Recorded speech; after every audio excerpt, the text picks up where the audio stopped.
Clemson defense that went up against Joe Burrow. I know Tyler Davis was a freshman. I know the two defensive backs were just coming back. But you would say that team lost a lot of talent on it from the following year. I know they had, 5 players drafted in the first 2 rounds off the defense. The 3 defensive linemen, Kendrick, and I think a safety went in, not Kendrick, but A.J. Terrell. So I guess my question is, Clemson defense was really, really young last year, especially with all the injuries and COVID, because Foster and X-Man didn't play. And so this coming up year, do you think that we're going to get a great defense performance like we did a couple of years ago? Oh, I don't know how I forgot Simmons. Simmons was a top pick 2 in the first round. So you had about 6 people going in the top 2 rounds. So you think Clemson defense is going to be just as good as it was last year? I mean, about 2 years ago? Do you think the 2019 defense was better than the 2018 defense? Some ways. It's hard to say because, like I said, if you look at that defense that was 2019, you lost Xavier Thomas. He only played half the year. You lost Foster. Tyler Davis was hurt the whole year. And you lost Simmons, who was a unique player. Simpson is taking this spot, but he's a freshman. So I think this year's defense is going to be really great. What you think? Well, before we get to 21's defense, I'm just thinking about what that 18 defense accomplished at the end of the year. Okay. They played Pitt in the ACC championship game. And they couldn't score. I know they scored 10 points, but they couldn't score, and they couldn't even complete a pass in that game. Like, they had less than 10 yards passing. And then they move on to the playoff. Yeah.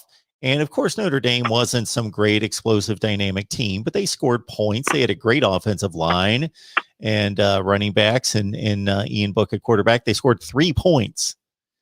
And then that Alabama offense that was so prolific that year, and then the following year with an NFL first-round quarterback and all that talent, they couldn't score after the first quarter. Right. I just think that 18 defense, just looking at the results, I'm not looking at the personnel, and of course the defensive line might be the greatest in the history of the game. Well, I think, and I know this saying a lot, so we haven't seen them do it yet. But again, I go back to most of these guys were freshmen and sophomores last year. And because of COVID and a lot of COVID-related injuries, I think this team has a chance to be just as good. I mean, think about it. Look how good Simpson looked compared to Simmons as a redshirt freshman. I mean, Simpson got right out there. I know he had to sit behind Mike Jones, but if you go look at towards the end of the year, he was taking Mike Jones' rep and doing some of the same things that Simmons was doing. Now, defensive back, I don't think they're as good as I don't think they're as good as the 2018. But along the defensive line, you might be able to say so. With Tyler Davis, Breezy, Murray, as a they're in their second season. Who else do you got? So, Murphy's probably the best player right now, and Bressy's got the most talent, and Tyler Davis was missed a whole lot last year. Now, hopefully, he's going to play a full season. And then you got, Xavier Thomas. Maybe he'll fulfill his potential as a 5-star. Think about it. You got Foster coming back. I mean, look how good he was when he wasn't hurt. And Mascal, he does a pretty decent job, too. That defense got a chance to be really special. I can't wait to see this matchup with Georgia. And it's going to be so interesting along the offensive defensive line. I think Georgia's going to have a really good offense. I know they're missing their best receiver, but I mean that matchup over the when they come to play in a couple months, I think it's going to be really nasty up front. Now, I know who's going to win. I just heard you say Georgia secondary might have a lot of issues early until they get to replace some of those guys. And they get started, and Clemson's loaded at receiver. But that's going to be an interesting game, man. I can't wait to see it. But I was just asking to see what you thought about Clemson's defense for the last coming up year, this past year. I wanted to see what you had to say about it. 2021. Well, I think their safety play needs to. I think their safety play needs to improve. Well, you know what? Jason and Bobby have stole some of my talking points. Because remember we were talking about Cameron Jackson and how they might move him into guard and tackle, and Jason was like, I really don't look past it. When me and him was on the show together, I don't look past what they do in college into the NFL.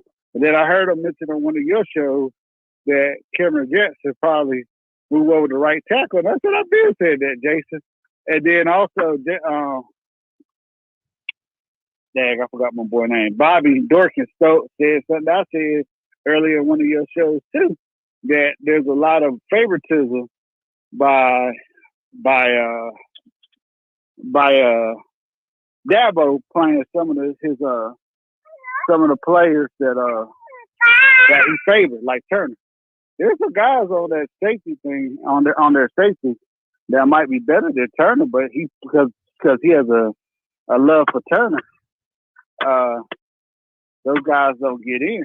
And I don't want to say Skowski and Spector, their experience is good, but I know you guys. I think the linebacker number 17 is better than both of them, and he don't even get on the field. He was a 4-star in New Orleans. I can't remember his name right now, and he don't even get on the field right now. I think the defensive line's the best in the country, and I think that you've got one of the great defensive coordinators, and you got 10 starters coming back. So I do think that it's probably going to be a top 5 defense in the country. And the more you hype it up, DeAndre, the more I'm going to consider Clemson in my predictions, and the more I'm going to maybe back off on what I'm thinking about this Georgia game as we get into the summer, because their secondary could be really vulnerable. How you doing? Oh, yeah. Especially if Clemson receivers live up to the hype at receiver. They live up to the hype, man. They're gonna be excellent on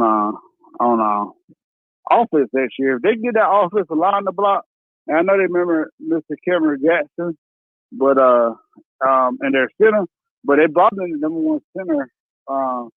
He was an early Rowley, and they got another guy they like at center. So that position gets certified, and you already got the receivers, you already got the good tight ends that Galloway and them play. Well, running back, I mean, you got 4 of them to choose from. I know Muse transferred, but I mean, that's one of the what they say, one of the easiest positions to transfer to outside of the blocking. So, I mean, I think we have a chance to be really, really good next year.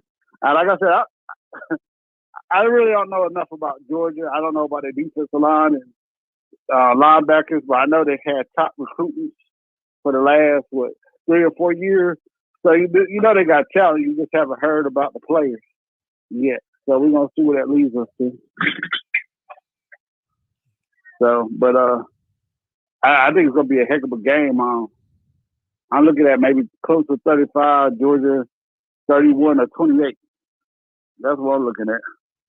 All right. So, and a running back, those running backs, those linebackers and safeties that are coming ready to hit, because Georgia got some great running backs.